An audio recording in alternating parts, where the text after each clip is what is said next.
सब्जी नहीं खा सकते, दाल नहीं खा सकते, चिकन नहीं खा सकते, गोश्त नहीं खा सकते।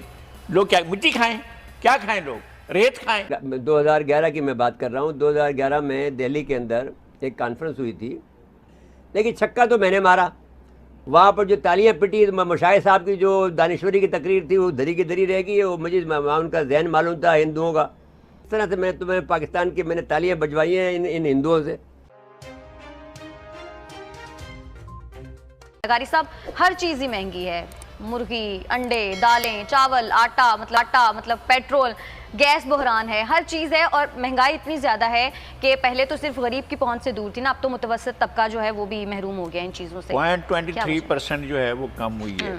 1 रुपए में 1 पैसा होता है, 1 पैसे का 23%, 1 पैसे का। अच्छा, हाँ, महंगाई की शरह ये कम हुई है, उसका हम ढोल बजा रहे हैं। महंगाई कम हो गई, महंगाई कम हो गई। भाई 0.23% होता क्या है? आप क्या कह रहे हैं कि महंगाई कम हो गई है? महंगाई कम नहीं हुई है, और जो बढ़ी है वो तो आसमान की तरफ जा रही है। और लोग बेचारे हाथ बांधे खड़े हैं कि क्या करें इस महंगाई का। क्या सब्जी नहीं खा सकते, दाल नहीं खा सकते, चिकन नहीं खा सकते, गोश्त नहीं खा सकते। लोग क्या मिट्टी खाएं? क्या खाएं लोग? रेत खाएं? सांस लेने लोगों पे के भी टैक्स खाने लग के लिए जाएगा। लोग अब आखिरी बात ये रह गई है कि वो जो दरियाए सिंध का और पाकिस्तान के दीगर दरियाओं का जो बेचे नहीं गए, जो बच गए बेचने से, और ऊपर इंडिया अलग वो कर रहा है, वहां से जो पानी आ रहा है उसके अंदर जो गदलापन मिला जाएगा वो पिए और जिए, वरना न जिए। किसने कहा है जीने के लिए?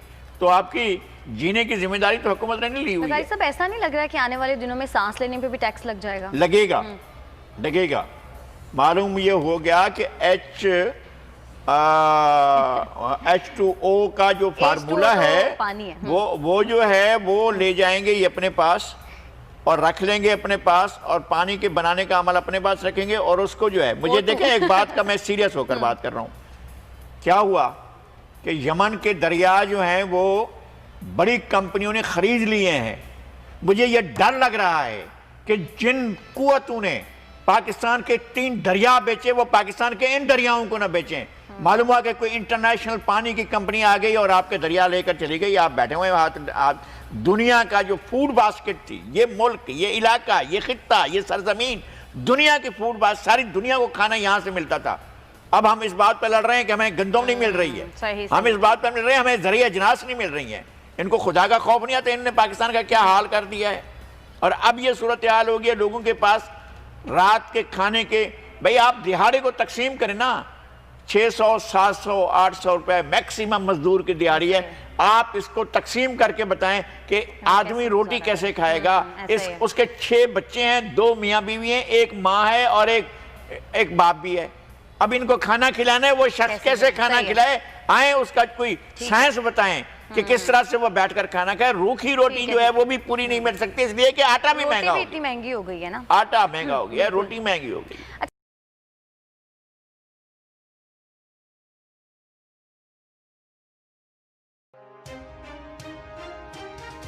अच्छी बड़ी डेवलपमेंट है वैसे।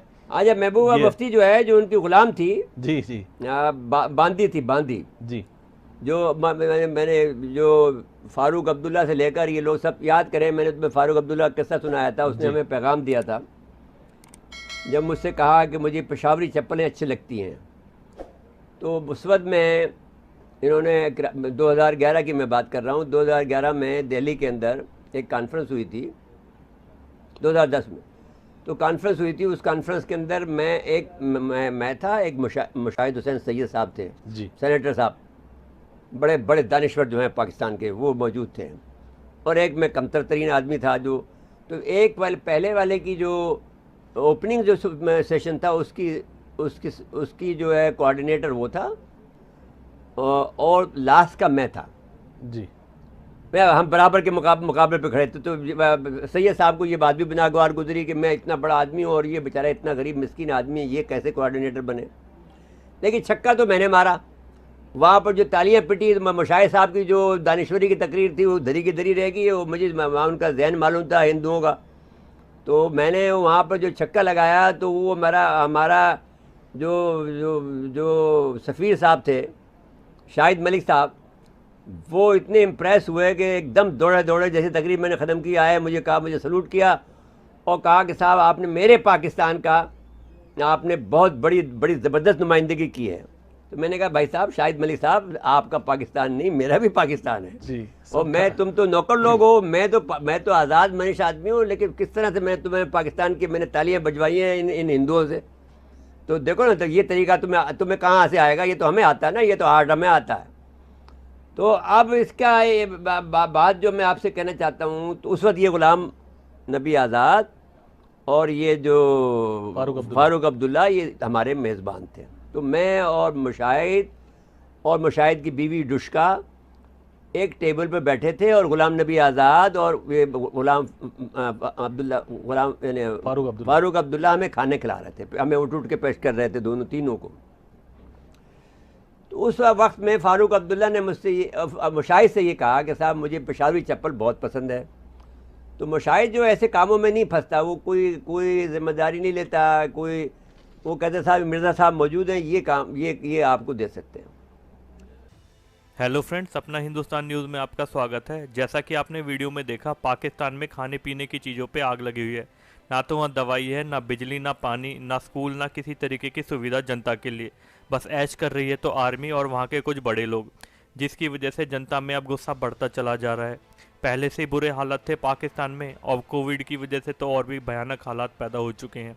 अब लोग सड़कों पर निकलना चालू हो चुके हैं, जिसकी वजह से सरकार मुश्किल में आ चुकी है। साथ में अब अपोजिशन भी दबाव बना रही है इमरान खान के ऊपर, किस तरीके से तू देश चला रहा है। 2 साल हो चुके, तूने झूठे वादे कर करके दुनिया को परेशान कर रखा था, मगर अभी तक कुछ नहीं दिया जनता को तूने। और इसी वजह से पाकिस्तान में हालात डेली ख़राब होते चले जा रहे हैं। जो मैंने आपको पहले भी बताया था कि पाकिस्तान 24 घंटे हथियार खरीदने में लगा रहता है भारत का मुकाबला करने में, मगर पाकिस्तान को ये समझ में नहीं आ रहा उसकी सबसे अहम ज़रूरत है रोटी पानी बिजली अपनी जनता को देना। इस पाकिस्तान को सब चीज़ छोड़ के पहले अपनी जनता पे ध्यान देना चाहिए, उसके बाद कश्मीर के ऊपर को सोचना चाहिए। अगर कश्मीर का चूरन इस तरीके से चटाता रहा इमरान खान और वहाँ की फ़ौज जनता को, तो पाकिस्तान बिल्कुल ख़त्म हो जाएगा एक दिन। और वो हालात अब दिखने भी लगे। जिस रफ्तार से पाकिस्तान कंगाली की तरफ बढ़ रहा है, उस हिसाब से आने वाले 1-2 साल के अंदर पाकिस्तान बिल्कुल तबाही की कगार पे पहुंच चुका होगा। अभी ये हालात हैं, लोगों को कुछ नहीं मिल रही सुविधा, बेसिक सुविधा जो एक इंसान को मिलनी चाहिए जीवन जीने के लिए, वो भी पाकिस्तान में नदारत हो चुकी है, जिसके कारण लोगों का जीना मुहाल हो चुका है। अब वो सरकार से पूछ रहे हैं कि इसी दिन के लिए हमने आपको चुना था, चुनाव से पहले आपने कितने झूठे वादे किए थे, वो एक भी वादा आपने पूरा नहीं किया अभी तक। और यही कारण है इमरान खान इस समय फ्रस्ट्रेट हो चुका है और फौज के साथ मिलकर उठपटांग हरकत कर रहे हैं अपोजिशन को तंग करने के लिए। मगर ये सारी चीज़ें ज़्यादा दिन तक चलने वाली नहीं है, क्योंकि एंड में उसे कुछ ना कुछ ऐसा कदम उठाना पड़ेगा जिसकी वजह से जनता को शांत किया जा सके, वरना उसकी गद्दी जाना तय है। और फ्रेंड्स, आगे देखिए इस खित्ते में क्या हालात पैदा होते हैं। अपना हिंदुस्तान न्यूज़ चैनल देखने के लिए धन्यवाद। बेल नोटिफिकेशन आइकन दबाइए। Thank you.